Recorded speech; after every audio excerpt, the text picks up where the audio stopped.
السلام عليكم ورحمة الله تعالى وبركاته. خوتي المشاهدين، واحد البصلة حمراء تشدوها خواتاتي وتحكوها مزيان وديروا معاها خواتاتي عسيلة حرة، عسيلة حرة ديروها معاها وتخلطوها مزيان. كاس عويشقة في الصباح، عفوا عويشقة في الصباح، وعويشقة ورا العشاء، وعويشقة ورا الغدا.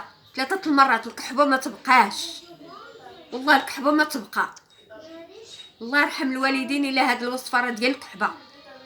بصله حمراء وعسيله حره قلصتو تلقاوها، وديروا عويشقه اختي في الصباح تتفطروا، عويشقه ورا الغدا، وعويشقه ورا العشاء. والله الكحبه ما تبقى، وفي الصحه والراحه. الله يجيب لكم الشفاء، الله يجيب لكم الشفاء. كل من هو مريض الله يجيب ليه الشفاء.